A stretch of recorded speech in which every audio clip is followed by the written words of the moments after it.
Olá pessoal, aqui é o Dex e sejam muito bem-vindos ao primeiro e único, pelo menos por enquanto, podcast do blog Nina e Dex. Eu estou aqui presente com os cinéfilos Thiago e Leandro. Por favor, Thiago, dê uma palavra. E aí, tudo bom, pessoal? E agora o Leandro. Jaguatirica. Eles são do blog Cinetoscopo e estão aqui para prestigiar com a sua presença, falando sobre filmes que você deve assistir antes de morrer. Então vamos começar, né? Quem quer começar aí? Vamos tirar no 2 ou 1? Ímpar. Para. Vai lá. Isso vai fazer muito sentido pra quem tá escutando. Óbvio, Claro que vai. essa é a ideia. Então vai lá. Me diz aí algum filme que tu recomende pras pessoas assistirem. Filmes que tu curta aí. Uma média de 5 filmes, mas pode falar um só, a gente vai revezando. Eu tenho muitos filmes favoritos, né? Mas isso não significa que eu vá sempre recomendar os filmes que eu considero os meus favoritos pessoais, assim. Eu acho mais legal recomendar algum filme que eu considero importante para a história do cinema, ou que eu acho que seja necessário uma pessoa assistir ele sendo super agradável ou não. Até porque tem filmes clássicos, tem filmes mais antigos que podem ser um pouco cansativos de assistir, mas se tu é uma pessoa que curte cinema, se tu tem interesse por essa área, são filmes que tu tem que assistir.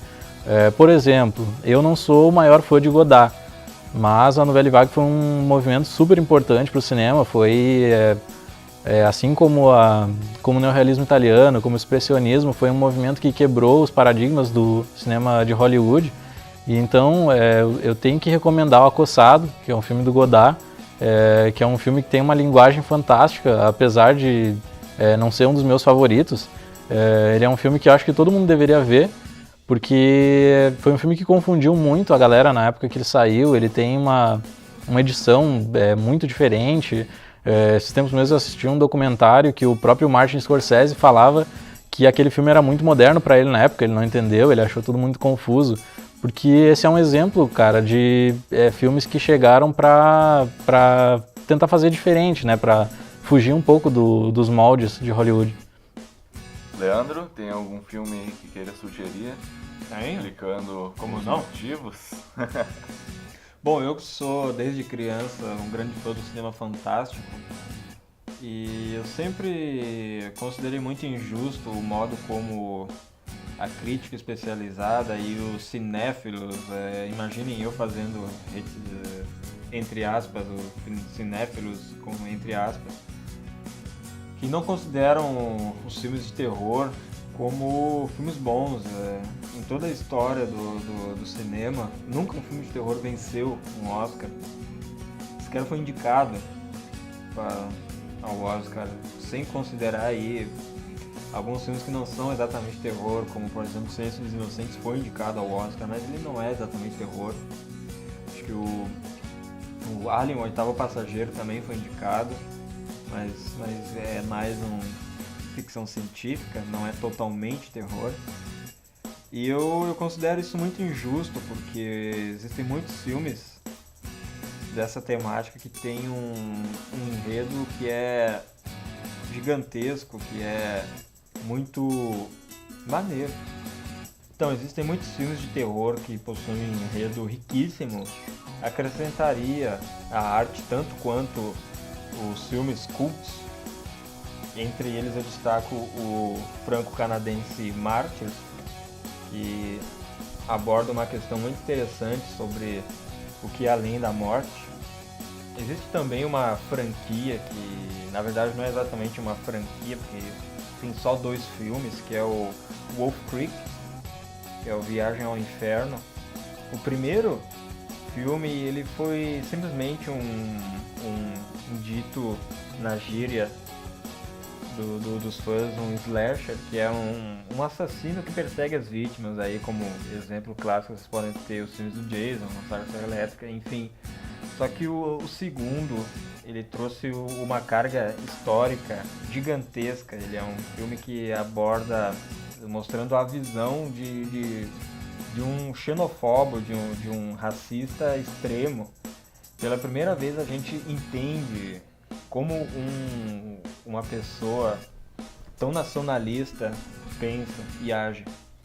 Tem mais alguns aí que tu queira recomendar, que tu lembra Eu agora? quero pensar Em alguns que nomes. realmente tenha um conteúdo. Então vamos partir aí pro Thiago. Eu não sei se ele já tem alguma sugestão de filme pra dar, além do que ele já deu. Então, ainda indo por essa linha de filmes que quebram os padrões aí do cinema, tem também de um diretor um pouco mais, né, moderno do que essa galera dos anos 50, 60, que é o Peter Greenaway. É um diretor que faz filmes mais experimentais, os filmes dele sempre têm uma linguagem super diferente, assim. E tem um filme dele que se chama The Falls, ele não tem tradução, não tem título em português, que é um filme que desconstrói completamente toda a linguagem de cinema como a gente conhece. O filme, ele tem, se não me engano, ele tem quase 3 horas de duração, e o filme ele é feito de vários depoimentos de pessoas que participaram, que estavam presentes num tipo de acidente que teve, que não é definido exatamente o que é no filme, mas pode dar a entender que seja um acidente radioativo com alguma usina, alguma coisa assim. E todos esses personagens são fictícios e o filme todo são apenas depoimentos deles e com viagens da cabeça do Peter Greenaway falando tudo sobre aquele personagem. É uma língua própria que ele começou a falar depois do evento, costumes que ele desenvolveu depois.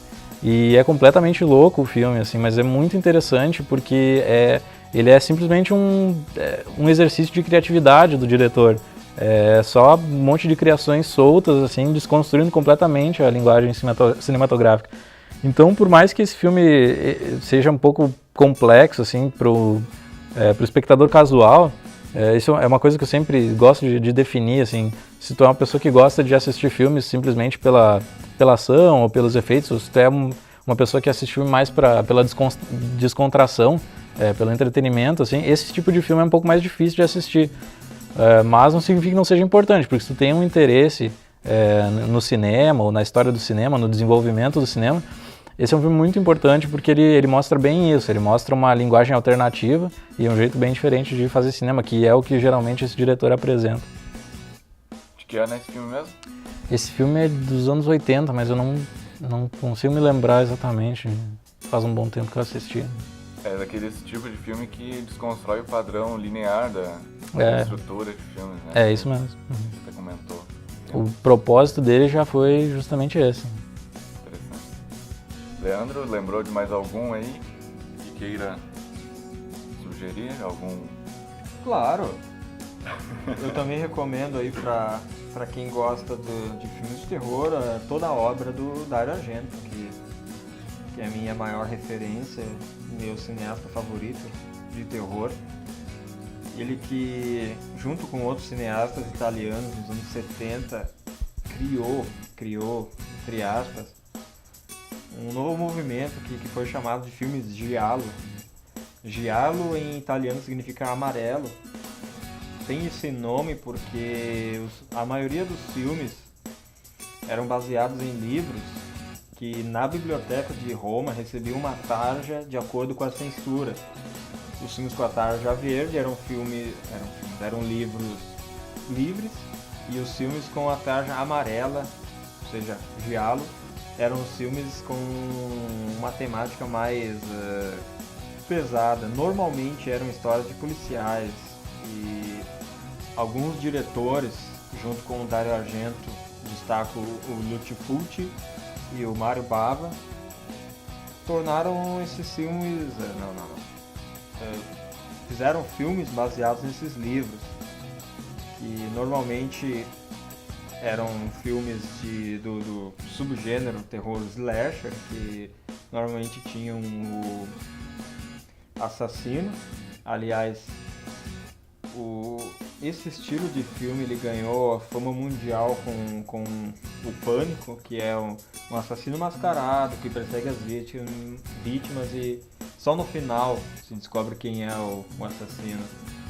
Então isso foi basicamente criado por esse movimento dos anos 70, com amplo destaque para o Dario Argento, que foi o maior nome dele, desse movimento. E os filmes mais marcantes, a referência máxima foi o Profondo Rosso, ou Prelúdio para Matar. Tem também a chamada Trilogia dos Animais, que é o Pássaro das Plumas de Cristal, o Gato das Nove Caudas e o Quatro Moscas sobre o Veludo Cinza. São histórias assim, sempre envolvendo bastante mistério. Tem grandes características marcantes, como por exemplo o assassino sempre sussurra para a vítima, sempre há muitos closes na mão do assassino, que usa luvas, quase sempre está de luva.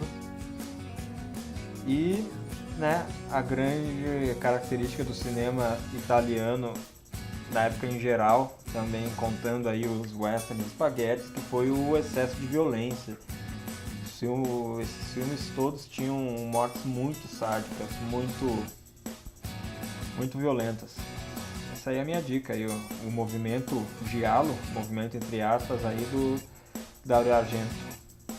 Muito bom mesmo, não conhecia nenhum desses filmes. Vale a pena, cara. Isso tudo tem algum post no blog de vocês que encontra essas informações ou ainda não?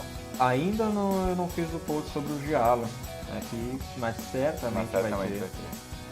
Eu vou querer ler esse aí, recomendo todo mundo ler também.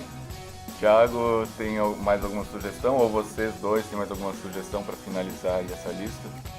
Pode mandar vários se quiser também. Bom, vamos ver então.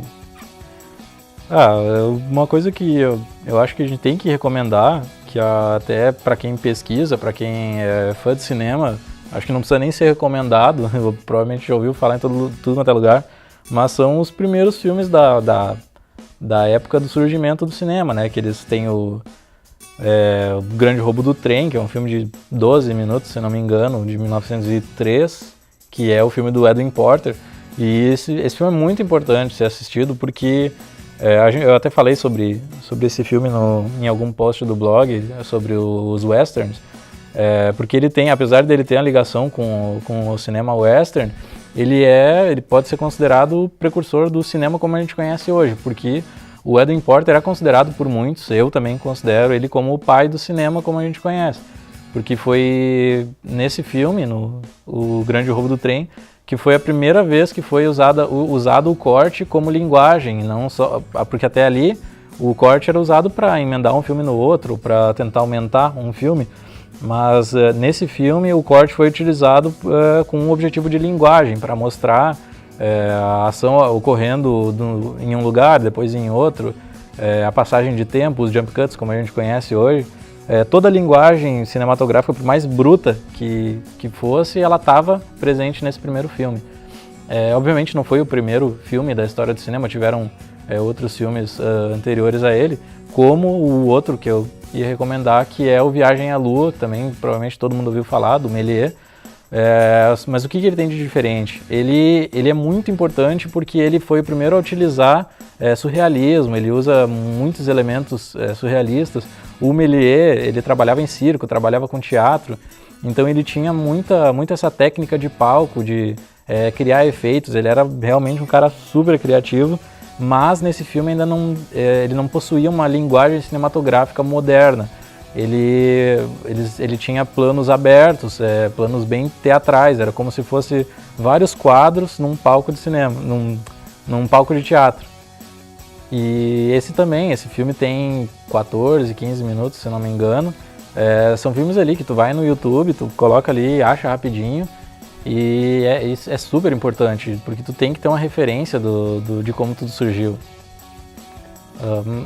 Mas também não dá também só para ficar recomendando clássicos, né? Porque assim como eu sempre faço questão de ressaltar em tudo que eu produzo, em material para blogs ou para vídeos, o cinema não está morto. O cinema pode ter mudado muito, mas hoje em dia ainda existem diretores muito bons que estão vivos ainda em atividade, e também tem muitos diretores que surgiram nos anos 90, nos anos 2000, que fazem um cinema de muita qualidade, incluindo um dos meus favoritos, que é o Darren Aronofsky, que é um cara que ficou mais popular depois do Cisne Negro, mas ele tem filmes fantásticos. O Pi é o filme dele, que é dos anos no final dos anos 90 ou anos 2000, não me lembro. E o meu favorito, que é o Fonte da Vida, é um filme fantástico dos anos 2000 e pouco, 2007, se não me engano. O Fonte da Vida é um filme fantástico, cara, porque pra mim foi um dos marcos dos anos 2000. O Darren Aronofsky é um diretor fantástico, dos diretores da nova geração. Pra mim ele se destaca muito. E também tem outros diretores que ainda estão em atividade, que são um pouco mais das antigas, que fazem um cinema um pouco mais alternativo, mas que, se for pensar em números, eles até são bem pop pro que é considerado underground hoje em dia, que são diretores como o próprio Lars von Trier, que criou o movimento, foi um dos criadores do movimento Dogma 95. Que vai estar no blog. Exatamente, uma hora ou outra a gente vai ter que falar sobre isso, porque é um movimento super importante do cinema. Esse movimento basicamente era recriar a linguagem cinematográfica com mais base na atuação, no lado mais teatral, assim, usando menos efeitos especiais, usando mais criatividade. E ele, assim como outros diretores dinamarqueses, também fizeram vários filmes seguindo esse movimento, não são tão conhecidos, mas, apesar disso, o Lars von Trier é um diretor bem conhecido, porque ele tem filmes mais pop, né? Apesar de ter status cult, como Ninfomaníaca, que foi um filme dividido em duas partes, que saiu mais recentemente, é bem conhecido esse filme. Dogville, Anticristo também é um filme muito bom dele. Enfim, acho que por enquanto o que eu tenho pra falar é isso mesmo. Então tá ótimo, pessoal. Eu agradeço muito a participação aí do Thiago e do Leandro do blog Cinetoscope. Recomendo a todos vocês que deem uma chegada lá no blog deles, que está muito bom em conteúdo. O link vai estar no post do blog, vocês podem clicar ali. Cliquem aqui embaixo. Clica aqui embaixo. E é isso aí. Muito obrigado por ter escutado esse podcast. Até a próxima e tchau.